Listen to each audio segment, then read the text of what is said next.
જય માતા ખેડૂત મિત્રો, આજે તારીખ 25 નવેમ્બર 2024 ને આજની સવારની હવામાન અપડેટની અંદર માહિતી મેળવીએ તો ગુજરાતમાં હવે ઠંડીમાં થશે વધારો સાથે જ દિવસનું અને રાત્રિનું તાપમાન નીચું આવશે.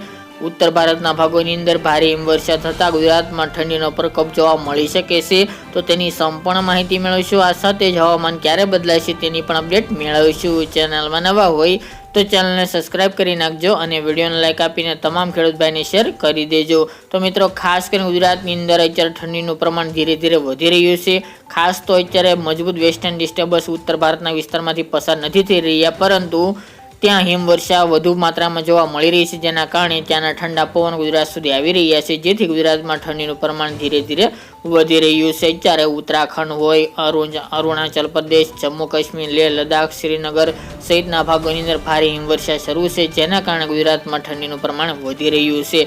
સાથે જ હવેથી ગુજરાતમાં જે ગરમીનું પ્રમાણ જોવા મળતું હતું તે સંપૂર્ણપણે ઝીરો થઈ જશે અને ગુજરાતની અંદર અત્યારે સંપૂર્ણપણે સારી એવી ઠંડી જોવા મળે તમામ ભાગોની અંદર તેવી સંભાવના રહેલી છે.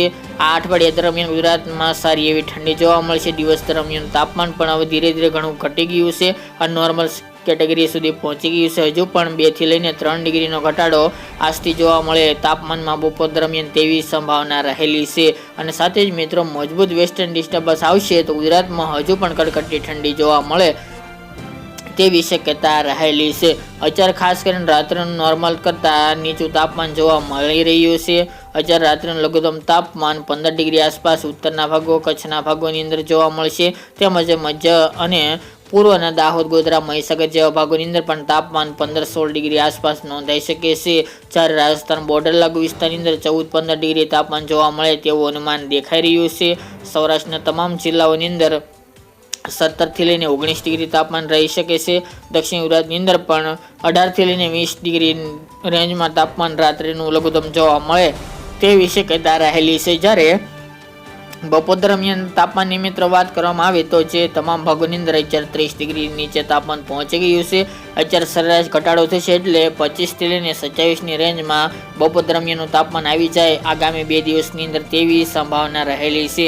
તો હવે સંપૂર્ણપણે ગુજરાતમાંથી શિયાળો અને શરૂઆત થઈ ચૂકી છે. હવે ઉનાળા જેવો માહોલ હવે હતો તે ગાયબ થઈ જશે અને રેગ્યુલર ઠંડી તમામ ભાગોની અંદર જોવા મળશે અને બપોર દરમિયાન પણ સારી એવી હળવી ઠંડી જોવા મળે તમામ ભાગોની અંદર તેવી સંભાવના રહેલી છે. બાકી મિત્રો, પવનની વાત કરવામાં આવે તો પવન મુખ્યત્વે જે ચાલુ રહ્યા છે તે મુજબના ઉત્તર અને ઉત્તર પૂર્વના જોવા મળશે. પવનની ઝડપ નોર્મલ કેટેગરીમાં જે કાલે જણાવી તે મુજબની જ રહી શકે છે. બાકી મિત્રો, ઝાકળ વરસાદની હમણાં કોઈ સંભાવના જણાતી નથી, તેમજ હમણાં કોઈ ઝાકળ વરસાદનો રાઉન્ડ આવે તેવી પણ શક્યતા ઓછી જોવા મળી રહી છે. વધુ અપડેટ ઝાકળ વરસાદની આગામી દિવસમાં જણાવશું જો રાઉન્ડ આવશે તો.